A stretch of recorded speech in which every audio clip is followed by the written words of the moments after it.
Welcome to Justspiracy, the podcast that delves into true crime and mystery stories from around the world. I'm your host, Jessica, and in each episode, we'll explore the details and theories surrounding some of the most notorious cases in history. From unsolved mysteries to infamous killers, we'll examine the evidence, discuss the impact of these crimes, and attempt to uncover the truth. So, grab a cup of coffee and join me on this journey as we navigate the murky waters of the unknown and attempt to unravel the mysteries of the world around us.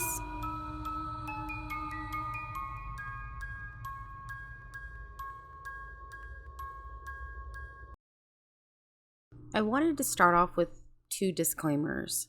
The first is that near the end of the story, I will be going over some pretty graphic things, so please take care while listening. I do give a warning beforehand so that you are able to skip ahead. And the second thing is that the story is incredibly lengthy and detailed. This is a pretty large web, and I'm going to attempt to unravel it as best as I can, so please bear with me as I try my best to cover every piece of information. Spanning across Idaho, Arizona, and eventually Hawaii, the chilling case of Lori Vallow has captured the attention of the entire nation. It all began with the disappearance of 7-year-old autistic J.J. Vallow and his sister, 16-year-old Tylee Ryan, in September of 2019. What makes this case even more baffling is that their own mother, Lori Vallow Daybell, never reported them missing.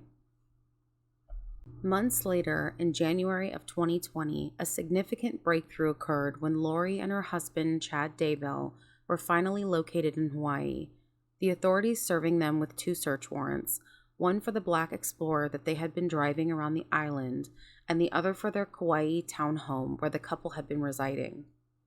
However, the mystery surrounding the disappearance of the children had already sent shockwaves through the nation. Little did we know at the time that this case would take an even darker turn.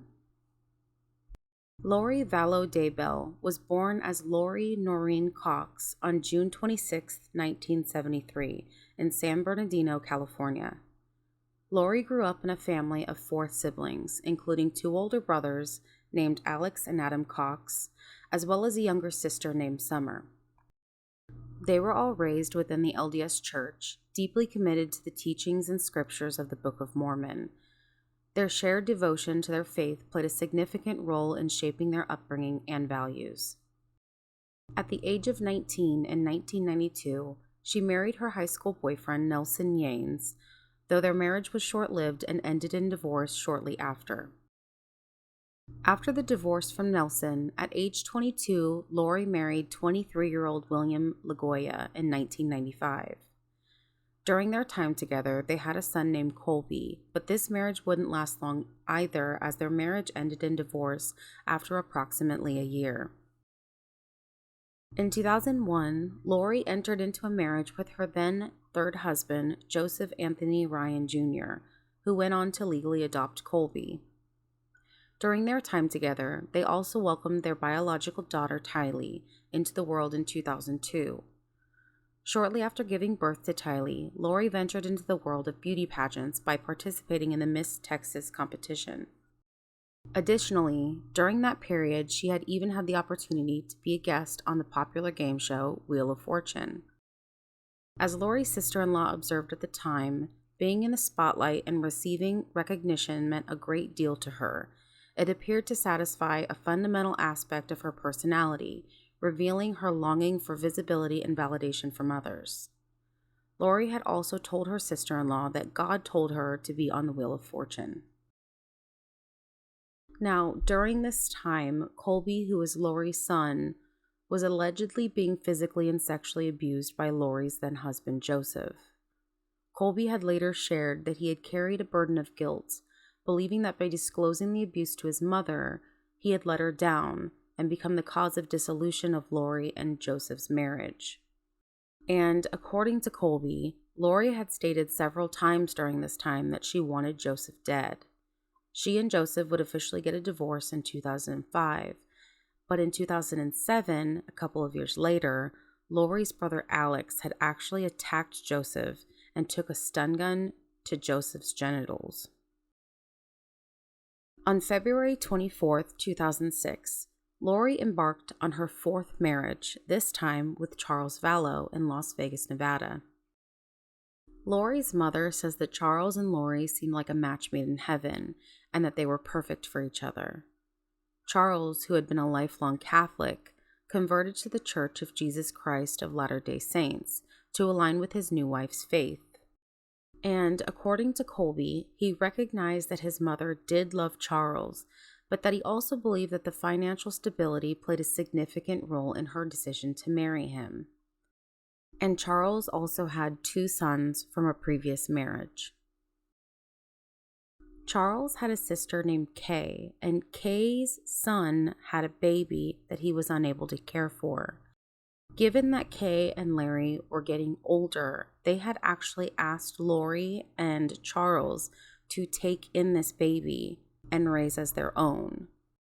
Lori and Charles would go on to adopt his grandnephew, Joshua Jackson J.J. Vallow, who was less than a year old at the time. This opportunity presented them with the chance to welcome a new member into the family as they opened their hearts and home to him, creating a unique and special bond that would leave a lasting impact on their lives. Tylee and JJ became particularly close and were inseparable. Over time, the significance of the LDS Church grew within the family, becoming a prominent topic of discussion in their home. Lori, in particular, appeared to hold the church in high regard and developed a deep admiration for it. This was evident in her actions, such as replacing photos in her home with images depicting Mormon temples, symbolizing her dedication to the faith. In late 2014, Lori shared that she received a message from God, directing her to move to Kauai, Hawaii. Colby described this experience as a moment of relief and reward, as it brought a sense of paradise and served as a counterbalance to the difficult times they had faced. The family found true happiness in Hawaii, cherishing the time spent together in this new and peaceful environment. Tylee's childhood friend would later say that she has very special memories going to visit Tylee in Hawaii, and said that she had a hard time leaving and wanted to move in with them because she felt so welcomed and safe in their home. In Hawaii, Lori formed a friendship with April, whom she met through the LDS Church. Initially, April saw Charles and Lori as the perfect couple, living an idyllic life. However, as their friendship deepened, Lori began to confide in April, expressing her doubts about Charles being her spiritual equal and feeling held back by him. Lori's beliefs had taken a more extreme turn, claiming regular communication with angels who provided her with divine instructions to advance the work of God. April saw these beliefs as a source of meaning and purpose for Lori, not suspecting the devastating outcome that would unfold in the days to come. In 2017, the family decided to return to the mainland and settled in Arizona. Colby, who is now an adult, had moved on with his new wife, although he and his wife's relationship with Lori had become strained. According to Lori's sister-in-law, it was after Colby's wedding that they had noticed a shift in Lori's behavior.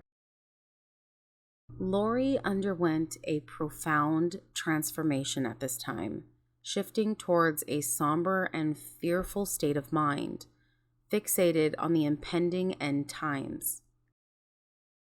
Her concerns grew increasingly intense, leading her to accumulate substantial quantities of essential provisions like rice, beans, oats, and flour. And in her deep fear, she even considered a desperate alternative, suggesting that it might have been better to face a tragic end alongside her children than to endure the impending turmoil of the apocalyptic events. When Lori returned from Hawaii, her and her brother Alex began hanging out more and listening to spiritual podcasts together. Eventually, being involved into the podcast himself, she met a new friend named Melanie. Colby and Tylee began to feel uncomfortable with Lori's new involvement with this podcast, saying that it felt off and that their mother acted different and spoke different on this podcast with Melanie Gibb. Lori took on the role of leading a small group of individuals who shared a common interest in a specific spiritual path. This group included Melanie Gibb, Melanie, her niece, her brother Alex, and Zulema, whom she had met through their church. And it was during this time that Lori became acquainted with Chad Daybell's Doomsday Books and started attending his conferences to hear him speak. It was at one of these conferences that she had her first encounter with Chad at a book signing. They engaged in extensive conversation, with Lori asking numerous questions, and a connection between them began to form. During this initial meeting, Chad shared with Lori the belief that they had been married multiple times in previous lives. During this period, Chad Daybell was married to Tammy Daybell, with whom they had 5 children. He authored several apocalyptic books and outlined his beliefs. According to his teachings, individuals were assigned a ranking based on their past lives. Chad claimed that only 144,000 chosen ones would be saved during the upcoming apocalypse, carrying on the work of God after the establishment of the New Jerusalem. Chad began proclaiming that Rexburg, Idaho was the New Jerusalem, where he believed he would lead the chosen people. In Chad's version, he saw himself as the leader instead of Jesus Christ. He considered his books to be scripture, akin to the Book of Mormon. Lori, influenced by Chad's teachings, regarded his books as nonfiction and became deeply enamored with his ideas and even featured Chad on her podcast. According to Lori's friend April, Lori sent her a text message informing her of Charles's death and claiming that he was being controlled by a demon named Ned, or sometimes Nick, Snyder. Lori expressed her belief that the day would come when the demon would die as it was using Charles's body as a host, and appeared to be eagerly awaiting for this event to occur. Now, Charles grew increasingly concerned about Lori's well-being as her behavior was becoming more erratic. Lori began spreading rumors within the family that Charles had been unfaithful, leading Colby to confront his father about the alleged affair. In response, Charles denied the accusations, expressing that Lori was not the person that they all believed her to be. Initially, Colby found it difficult to believe Charles and suspected him of deflecting blame onto his mother. Charles had reached out to the family via email, describing Lori as mentally unstable and claiming that she believed herself to be a god or a superior being. This further strained the family's relationship with Charles, and they began distancing themselves from him under Lori's influence. Adam, who was Lori's other brother, recalled receiving distressing phone calls from Charles, who tearfully expressed that he no longer recognized the person that Lori had become. Eventually, the entire family, except for Adam, severed ties with Charles. Now, it is also worth noting that Joseph Ryan, at this time, Lori's ex-husband and Tylee's biological father, was found dead in his Phoenix home during a welfare check on April 3, 2018, at the age of 59. His cause of death was ruled as a heart attack. Lori was notified as she was listed as his next of kin, but after 5 weeks, when no one had come to claim his body, it became apparent that his family had not been informed. Joseph was eventually cremated, which meant exhuming his body impossible. In January 2019, while Charles was on a business trip in Houston, Lori took the troubling actions of canceling his flight back to Arizona and having her brother Alex remove Charles's truck from the airport parking lot.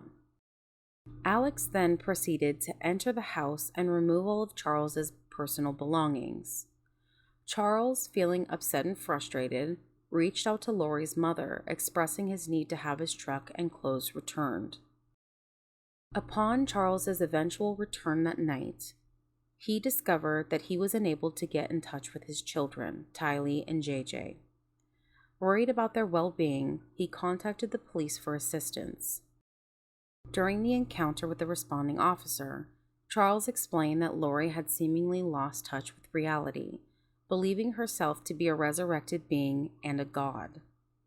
He further revealed that Lori had emptied their joint bank account, taken possession of his truck, and expressed threats against his life, claiming that he was an imposter named Nick Snyder. With concerns for Lori's mental health, Charles sought a mandatory hospital pickup order to ensure she received psychiatric evaluation. Accompanied by the police, he entered the home, only to find that all of the vehicles and everyone had vanished. In the body cam footage, Charles can be seen visibly distressed, his voice trembling, and he expressed his confusion and worry about the whereabouts of his children. However, the police informed him that at that moment no crime had technically been committed, and since they were married and he hadn't been home, Lori had the legal right to take her children with her. The next morning, aware that JJ had school, Charles went to his son's school and took Lori's purse, her phone, and her keys, intending to prevent her from leaving so that she could be picked up for a psych eval. Subsequently, Lori, accompanied by Tylee and Melanie, went to the police department later that day. During her interaction with the police, Lori claimed that she discovered Charles was cheating while he was in Houston, prompting her to take everything from the house and leave out of anger. She accused Charles of stealing her purse as a result of his own frustration. When asked if returning her purse would resolve the situation, Lori insisted that she only wanted her belongings back. Remarkably, she managed to charm the police officers, leaving Lori's sister-in-law, upon reviewing the body cam footage, with the impression that the officers were completely captivated by Lori, describing it as being intoxicated by her siren song. Despite admitting to taking Charles's car and raising suspicion, Lori's actions were largely overlooked by law enforcement. The police even informed her that they couldn't compel her to undergo a psychiatric evaluation, advising her to not open the door if they came looking for her. They concluded that she didn't appear to pose a danger to herself or others, and even joked and made light about being admitted to a psych facility. The police seemingly thought Charles was even crazier than he made Lori seem to be. Ultimately, Lori voluntarily went in for an evaluation, and since she wasn't admitted, her family took it as evidence that Charles had been lying and that Lori was mentally sound. Following their breakup, Lori remained in the house while Charles resided in Houston and visited JJ on a weekly basis. Tylee, who was deeply affected by the situation, struggled to adjust to the new circumstances unfolding around her. Charles grew suspicious of Lori's relationship with Chad Daybell after discovering a forged letter, seemingly sent by him to Chad. The letter requested Chad's presence for a few days to collaborate on a book about Charles's time in minor league baseball. Concerned, Charles shared the suspicious email with Adam, Lori's brother, who speculated whether Lori had written it as a quote-unquote code to secretly meet Chad without his wife's knowledge. Charles informed Adam that he planned to contact Tammy, Chad's wife, after the weekend to expose the alleged affair. Charles obtained Tammy's email address from Chad's website and informed Lori about his message to Tammy, aiming to reveal their relationship. In response, Lori dismissed Charles's concerns, claiming friendship with both Tammy and Chad. Frustrated, Charles confronted Lori, accusing her of jeopardizing lives with her delusions and urging her to stop. Adam, feeling sympathy for Charles and wanting to assist him, faced difficulties in communicating with Lori due to their ongoing contact. Recognizing the need for intervention, Adam approached their mother and proposed a family meeting to address Lori's actions and hold her accountable. Determined to help, Adam decided to fly out for an intervention without informing Lori, as her awareness might hinder her participation. Meanwhile, Alex purposely ignored Adam's phone calls, being aware of his intentions and aligned with Lori's wishes. Unbeknownst to Adam, Lori had discovered the planned intervention and requested Alex's presence, indicating that matters were reaching a critical point that week. Lori had referred to quote-unquote Ned being gone, and Lori expressed hope that it would happen soon, possibly within that day or the following. So she had said this to Alex, referring to the quote-unquote demon or the devil inside of Charles, using Charles as a host. On the morning of July 11th, 2019, Charles was scheduled to pick up JJ. Charles sent a text to Adam, mentioning that Alex was present at the house when he went to pick up JJ. Now, according to the recorded account given by Lori and Tylee at the police station, Charles grew increasingly agitated and began shouting at Lori.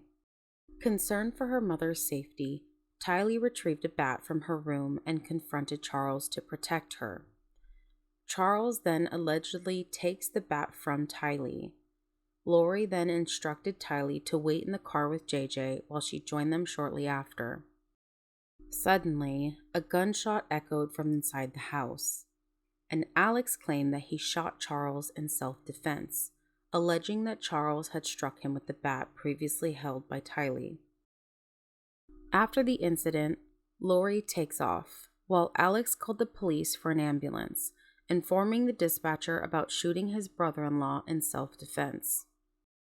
The dispatcher asked if Charles was unconscious, to which Alex confirmed. The dispatcher then instructs Alex to provide CPR while waiting for the ambulance, but Alex expresses his inability to revive Charles. When the police arrive at the scene, they requested Alex to exit the house. They observed a minor amount of blood on the back of Alex's head, claiming he was hit with a bat. Upon entering the house, they discovered Charles laying dead on the floor with an apparent gunshot wound to the chest. Now, after the incident, and after Lori even admits that she heard a gunshot, she proceeds to take Charles's rental car. She drove the children to a Burger King drive-thru to get breakfast. She then drops JJ off at school, and then makes a stop at a Walgreens to purchase flip-flops for herself and Tylee. Upon Lori returning to the home where the tragic event had taken place, the police were already engaged in obtaining Alex's account of what had occurred. Tylee and Lori were asked to keep their distance, allowing the police to complete their interview with Alex before approaching them for their side of the story. Now, the entire interaction between the police asking for Alex, Lori, and Tylee's version of events was all caught on body cam footage. In this footage, you can see Lori making lighthearted comments about her neighbors and what they're going to think of her now following the incident, and even starts laughing. She appears remarkably composed and content, with no visible concern for Charles's well-being, despite both her and Tylee hearing the gunshot from inside the house. Tylee did say later on that she was unaware that it was a gunshot. She heard a loud noise, while Lori admitted to recognizing it as the sound of a gunshot. And the police at that time believed this was a self-defense story and let Lori's brother Alex go without ever questioning him again about the incident. It was later discovered that Alex waited 43 minutes before contacting the police after speaking with Lori following the shooting. Furthermore, it was revealed that Alex did not administer CPR or provide any medical assistance to Charles. The autopsy results indicated that Charles had been shot a second time while already lying on the ground. Lori reached out to Colby, her oldest son, informing him that Charles had come to pick up JJ that morning and had suffered a heart attack. Colby, devastated by the news of the man he considered his father, rushed to Lori's house to be with his family during this tragic incident. Upon his arrival, he was met by a distraught Tylee. When Colby inquired about what happened, Lori finally confessed that Alex had shot Charles in self-defense. Colby immediately sensed that something was very wrong with the entire scenario, especially after finding out that Lori had initially lied about Charles's cause of death. Disturbingly, shortly after Charles's death, Lori had actually sent text messages to both of Charles's sons from his previous marriage, informing them of their father's passing. The boys were understandably upset and disappointed that Lori had chosen to convey such significant news through a text message. When they messaged her back asking what happened and for more information, Lori remained unresponsive for hours until she finally replied, stating that she would provide updates once she knew more and that she was awaiting information from the medical examiner regarding the circumstances of Charles's death. Additionally, Lori informed JJ's school that Charles had committed suicide.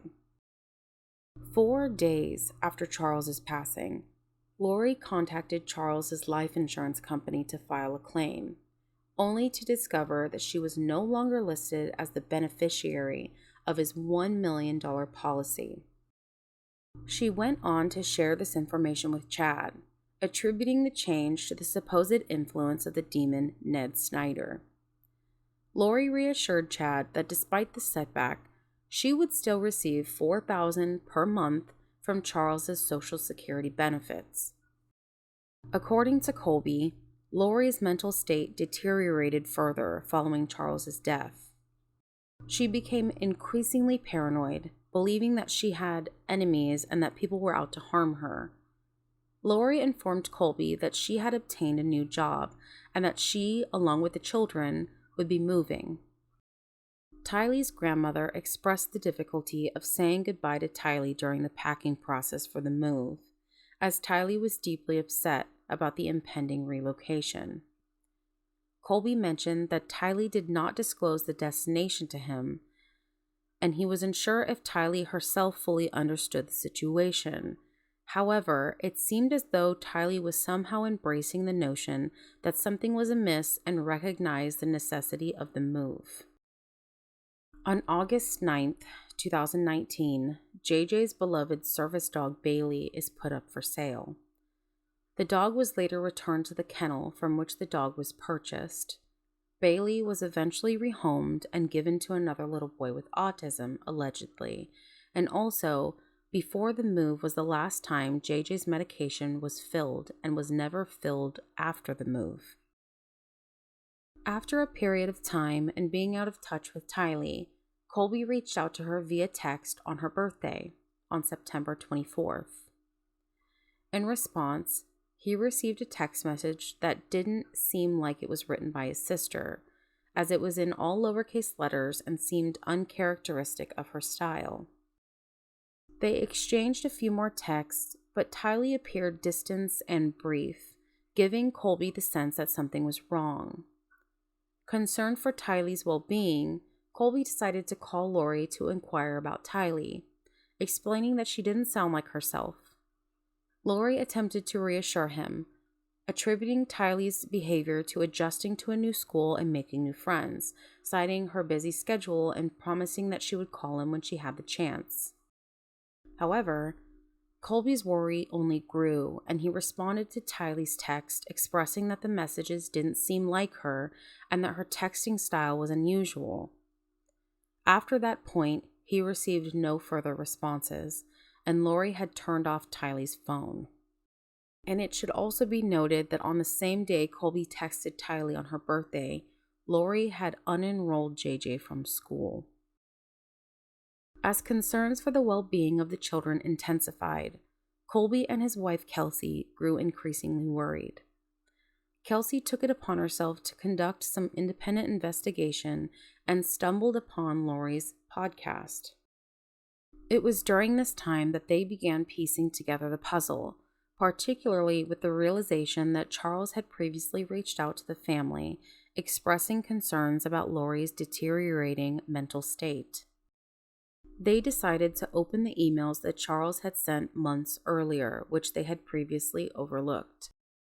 Initially, Colby had been inclined to believe that Charles was at fault, but now they started to see that Charles might have been right all along. Their perspective on the situation shifted as more information came to light. In a shocking discovery, Kelsey found an email that had been forwarded to her but originally sent to Lori with the subject line, History, Family, Documents. It was sent by Charles, and the contents revealed his concerns about Lori's behavior. He wrote, quote, "She calls her own daughter a dark spirit. Please help her." End quote. Below Charles's message, there was the original email, which contained a list of friends and family members categorized as either light or dark spirits. Charles had mentioned in an officer's body cam footage on the day he returned from Houston and found his truck missing, Lori had referred to him as a dark spirit. The list revealed that Alex, Lori's brother, was a 2 light spirit, Lori herself was a 4.3 light spirit, Colby was a 3 light spirit, Kelsey was labeled as a 3 dark spirit, and shockingly, Tylee was listed as a 4.1 dark spirit. Upon further examination of the forwarded message, they discovered that the sender of this email to Lori was none other than Chad Daybell. Chad Daybell claimed to possess the ability to discern between dark spirits and light spirits, presenting it as a seemingly scientific system. According to him, individuals classed as very dark spirits had their spirits separated from their bodies and were essentially in a state of limbo, making them zombies. Chad asserted that the only way to liberate the trapped spirits was to kill the physical bodies. He claimed that there were 20,000 zombies that needed to be eradicated. Lori, too, expressed her involvement with Chad in uncovering the necessary steps to eliminate all the Z's, quote-unquote, zombies. In their distorted belief system, any act of murder against individuals deemed zombies were considered entirely justifiable. Lori also informed Alex that there was concerning news that their brother Adam had turned into a zombie as of January 2019. Alex's response insinuated that it made sense given Adam's association with Charles. These revelations shed light on the disturbing mindset and dangerous beliefs held by Chad and Lori. Lori's friend Melanie Gibb stated that in the spring of 2019, she overheard Lori calling Tylee a zombie when Tylee didn't want to babysit JJ. Lori later shared with Melanie that Tylee had turned into a zombie starting around the age 12 or 13 as she became challenging to deal with. On October 2nd, 2019, in Gilbert, Arizona, an incident occurred where Brandon, who was Lori's niece's husband, was shot at by someone in a moving vehicle while he was walking up his driveway. Brandon, who was in the process of divorcing Melanie, Lori's niece, told the police that he believed Melanie's aunt Lori could be possible for the attack. Although Brandon did not see the shooter's face, he noticed that they were driving a gray Jeep Wrangler. The police later recovered the Jeep, which was registered to Charles Vallow, who had been deceased since July. It was known that Lori referred to Alex as her hitman, and it was very possible that Alex was the one driving the Jeep. Chad confided in a friend about a vision he claimed to have had in which his wife Tammy was involved in a car accident and he saw her spirit leave her body. During their last conversation, Chad expressed that he believed his plan could not move forward until both spouses were dead. On October 9th, 2019, Tammy arrived home and encountered a masked man who shot at her with what seemed to have been a paintball gun. Fortunately, she was not hit and immediately called out for her husband, Chad. However, instead of assisting his wife, Chad ran around the back of their home. Chad sends a message to Lori stating, quote, "Tammy is in a state of limbo, and a level 3 demonic entity named Viola has taken control of her body. It occurred at 10 p.m." End quote. Tragically, on October 19th, 2019, Tammy is discovered deceased in her home. Despite being only 49 years old and in good health, her death was ruled as natural causes. It becomes apparent that Chad receives a significant financial benefit of $430,000 following Tammy's passing, raising concerns about a reoccurring pattern of financial gain in these circumstances. At this stage, their preparations for the end of the world were progressing rapidly. Chad held the belief that certain individuals needed to be married on Earth to secure their sealing and immunity in the afterlife. Zulema, who had been a member of this group, married Alex, Lori's brother, on November 29, 2019. And similarly, Lori's niece Melanie met a man named Ian and married him just 2 weeks after their initial meeting. This group demonstrated an unusually close bond, with both couples getting married one day apart and serving as witnesses at each other's weddings. One of the most alarming beliefs was that the world would end on January 22nd, 2020. Growing increasingly concerned for JJ's well-being, Kay, who was JJ's grandmother and Charles's sister, takes matters into her own hands. Unable to contact Lori with no recent updates on JJ's welfare, Kay decides to call the police and request a wellness check on JJ. In her search for answers, Kay discovers an Amazon order placed in Charles's name for a wedding band. This raises suspicions as Charles had already passed away, leading Kay to believe that the order was placed by Lori. Furthermore, the shipping address for the order was an apartment in Rexburg, Idaho. On November 26, 2019, the police respond to the address provided by Kay for a wellness check on 7-year-old JJ. When they arrive, they are met by Lori's brother Alex and Chad Daybell. The police inform Alex of the purpose of their visit, but initially Alex does not respond, instead looking towards Chad. When asked about JJ's whereabouts, Alex claimed that JJ is with his grandmother Kay in Louisiana. However, the police expressed doubt about this information, as it was Kay who called in for the wellness check. Sensing inconsistencies, the police inquire about Lori's location, and Alex reveals that she can be found in a neighboring apartment within the same complex, which happens to belong to Melanie, who is Lori's niece. It is later discovered that Alex and Melanie had moved with Lori to the same apartment complex in Rexburg, Idaho. The responding officer becomes increasingly suspicious and calls for additional officers to join the scene. Upon their return, they question Lori further, inquiring about Chad's last name and if he is the same Chad whose wife had recently passed. Lori acknowledges the connection but claims that people are constantly bothering her and causing trouble.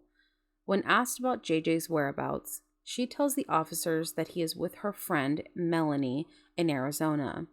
However, the police are unable to reach Melanie and decide to return to Lori's residence. Lori offers more excuses, suggesting that JJ is likely out with Melanie, possibly at the movies. Melanie confronts Lori about misleading the police regarding JJ's whereabouts, and the conversation is recorded. Melanie asks Lori why she would lie, and Lori admitted that she doesn't want to reveal where JJ truly is. Concerned for JJ's safety, Melanie inquires if he is safe, and Lori reassures her that he is both safe and happy. The following day, the police execute a search warrant at Lori's apartment, only to discover that it is completely vacant and everyone has disappeared. The children, Tylee and JJ, are nowhere to be found. In a state of alarm, the police visit Colby and Kelsey's home, questioning them about the whereabouts of Tylee and JJ. Colby, who is deeply concerned, contacts his mother and demands answers after learning about the detective's visit. Despite his worries, Lori tries to reassure him that she will take care of the situation. Colby attempts to contact Tylee once again, but his messages bounce back unanswered. The very next day, Colby reaches out to his mother once more, only to discover that her phone has been disconnected. Lori then sends an email to Colby, telling him that she loves him and that he needs to trust her and that they are all safe. On December 20th, 2019, Tylee and JJ are officially declared missing, and concerns for their safety grow among the police. The story quickly gains national attention, and the media tries to catch up with the unfolding events of this extraordinary case that had started months earlier. On December 11th, Tammy's body is actually exhumed as suspicions surrounding her death grew. The results of this were completed by January 2021, but they were not made public until recently on April 2023, and it was determined that Tammy Daybell had been asphyxiated by someone else. Zulema begins to notice striking similarities between the narratives Chad and Lori present about Tammy and the ones they had regarding Charles, implying that they believed both individuals had turned into zombies. Zulema confronts Alex, expressing her disbelief that they would harm people based on their belief in zombies. Alex responds with a simple no to Zulema's question, and Zulema starts to walk away from Alex. When she walks away from him, he finally speaks up and says, quote, "I think I am being their fall guy," end quote. When she tries to question him further, he refuses to say anything more. On the day following Tammy's body being exhumed, Alex, Lori's brother, is found dead. The cause of his death is determined to be blood clots in his lungs and is classified as a natural death. Colby expresses his deep suspicion regarding the increasing number of deaths surrounding Lori. Now remember, we have Joseph Ryan and Charles, who are both Lori's ex-husbands. We have Tammy, who's now deceased, who is Chad's wife. We also now have Alex. So these are 4 people and 2 missing children. On the same day as Alex's death, a news article emerges revealing that Lori had fled with her new husband. It is disclosed that Lori and Chad got married on November 5th, 2019, a shockingly short time after the death of Chad's previous wife, Tammy. And on January 3rd, 2020, a search warrant is executed at the Daybell residence to investigate the circumstances surrounding Tammy Daybell's death. During the search, law enforcement seizes a total of 43 items, including journals and electronic devices. On January 26, 2020, investigators locate Chad and Lori in Kauai and serve them with a search warrant for Lori's car. In the body cam footage captured during the encounter, Lori appears nonchalant and uncooperative, shrugging and smirking without providing any substantial information on the whereabouts of her children. Authorities discovered significant items, including the birth certificates of JJ and Tylee, Tylee's bank card, JJ's iPad, as well as his school registration from Idaho. It was also revealed that Tylee's bank card had remained active and had been used since September. The footage of Lori and Chad at this time in Hawaii also show a journalist asking Lori about the whereabouts of her children, to which she responds with a dismissive no comment. This footage becomes the first time Colby, Lori's son, sees Chad Daybell's face. By this point, the children have been missing for several months, and it is disconcerting to see Lori seemingly enjoy her time in Hawaii while the search for Tylee and JJ continues. After Lori failed to produce her children, as required by a court order, she was arrested for noncompliance. This arrest came as a significant development in the case, as it added legal consequences to their actions. The failure to meet the deadline heightened concerns about the well-being and whereabouts of Tylee and JJ, intensifying the urgency to find them and ensure their safety. The arrest marked a turning point in the investigation, shifting the focus towards uncovering the truth about what had happened to the missing children. The photos of Chad and Lori's wedding in Hawaii, appearing happy and carefree despite the recent death of Chad's wife, were indeed disturbing. The images circulated widely on the internet, sparking outrage and disbelief among the public. Many questioned the morality and ethics of their actions, considering the unresolved circumstances surrounding the death of Tammy, Charles, and the disappearance of Tylee and JJ. Adding to the eerie nature of the situation, Lori was seen wearing the same ring that was ordered on Charles's Amazon account, and the purchase of the ring was only days prior to Tammy's death, raising further questions about her involvement and motive.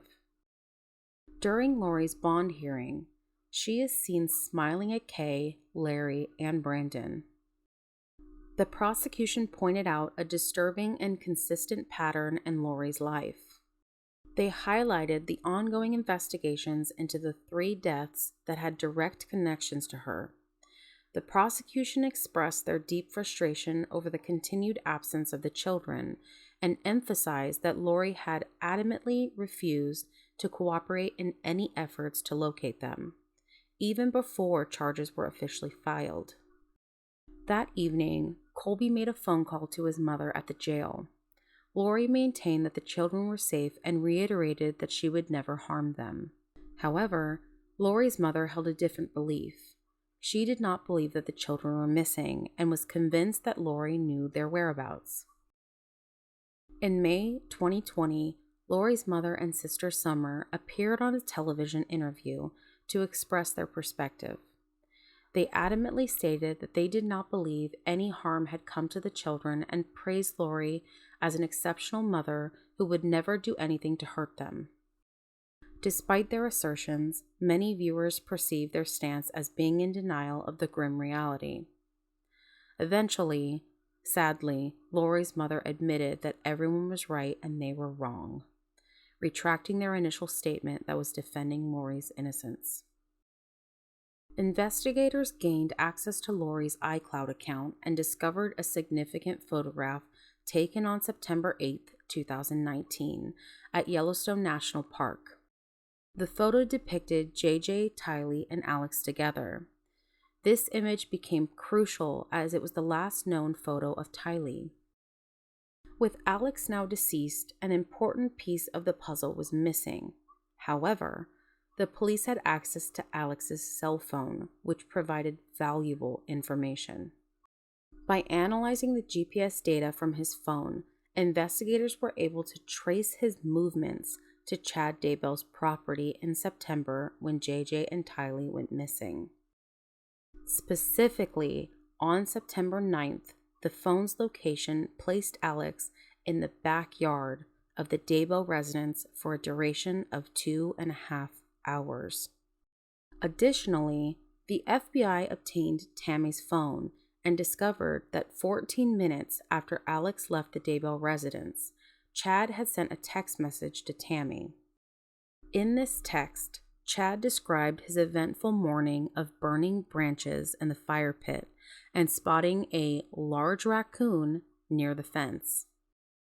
He mentioned that he quickly retrieved his gun to shoot the raccoon, and he claimed the raccoon was now buried in their pet cemetery on the property.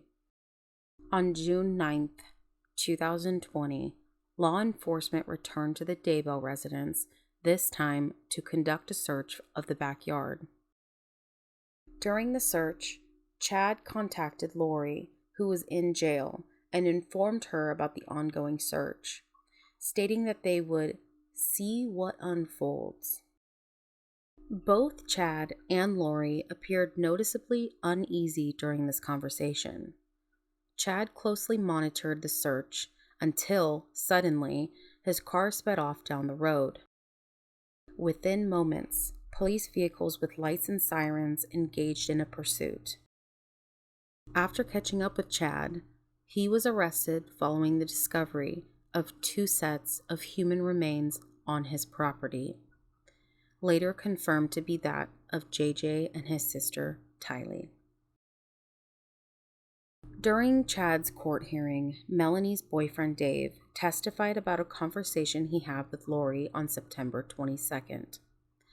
He mentioned that he was working with Melanie and Lori on their podcast when the topic of JJ came up. Lori claimed that JJ had turned into a zombie and described an incident where he climbed up on a cabinet and then on top of the fridge, subsequently smashing down her photo of Christ. Dave expressed his desire to see JJ, but Lori informed him that he couldn't because JJ was out of control and that Alex had come to take him that day. Dave says the last time he saw JJ alive was the night that Alex had returned him home and put him to bed. Lori's sister-in-law speculates that due to JJ's autism, he had a tendency to repeat things persistently.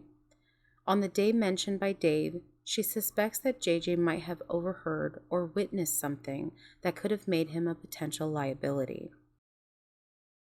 During the hearing, it was disclosed that the day Chad texted Tammy about shooting a raccoon and burying it in their pet cemetery coincided with the day after Tylee was last seen alive in the photo taken at Yosemite. This realization, combined with a careful examination of the timeline of events, suggests that the children were likely killed shortly after relocating to Rexburg, Idaho, and their remains had been in Chad's backyard throughout that time. The FBI reveals that their breakthrough in discovering the bodies was due to their investigation of the text message regarding the pet cemetery. Upon arriving at the location described in the message, they identified a statue of a dog. Adjacent to the statue, they noticed what appeared to be a grave. However, the challenge they faced was the manner in which the remains were concealed or buried, making the process of recovering and identifying them more difficult. Now, what I'm about to describe next are the way in which the remains of the children were found, and if you are unable to hear these details, please skip ahead a little bit. The recovery team uncovered a 4-foot by 2-foot patch of shorter grass. They proceeded to remove the sod and topsoil, exposing 3 large, flat rocks. Beneath the rocks, they discovered thin pieces of wood paneling, followed by a layer of black plastic. A crime scene investigator then makes a hole in the top of that black plastic, revealing another layer of white plastic resembling a plastic bag, which they also cut through. Upon doing so, investigators stated they observed what looks to be brown human hair, and it was what appeared to have been a small body in red pajamas, bound and tightly wrapped in black plastic. JJ's cause of death was ruled to be asphyxiation due to a plastic bag being over his head and duct tape over his mouth. Another team of investigators was assigned to search a separate section of the yard known as the pet cemetery, according to the Daybell family. Initially, they unearthed the remains of a cat and a dog as expected. However, as they continued digging, they came across a peculiar finding. Among them was a melted bucket, and under the bucket was a partial human skull. What turned out to be the remains of Tylee Ryan. Because of the condition of Tylee's remains, it was difficult to assess what happened to her. The only thing investigators knew for sure was that whoever did this dismembered her body and burned it. She was found to have died by homicide by unspecified means. Sadly, there was a photo found on Lori's iCloud account taken on the last day that JJ was supposedly seen alive on September 22nd, and this photo was him wearing red pajamas. Lori's attorneys initially raised concerns about her mental competency, leading her to being committed to an Idaho Department of Health and Welfare mental facility for 90 days. She was initially found incompetent to stand trial on May 27, 2021, resulting in a stay in her case. After receiving mental health treatment, she was later deemed competent to stand trial, then deemed incompetent again, and finally competent once more. Lori and Chad were now being indicted on murder charges for the deaths of JJ and Tylee, as well as charges related to Tammy's death.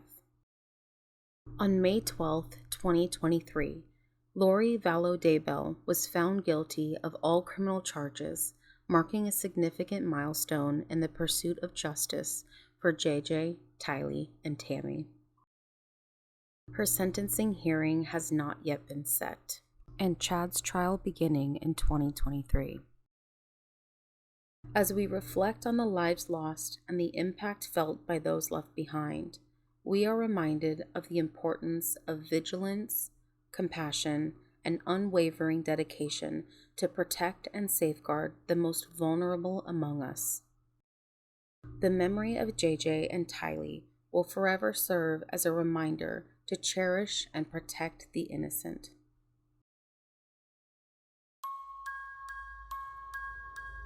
That's all for today's episode. Thank you so much for tuning in and joining me on this journey.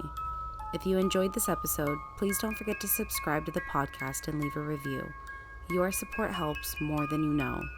Also, please be sure to check out my YouTube channel, where I'll be sharing video versions of these episodes, along with exclusive content. And if you have any suggestions for future episodes, or want to share your own stories, please feel free to reach out. Until next time, stay safe, stay curious, and always remember to look beyond the headlines.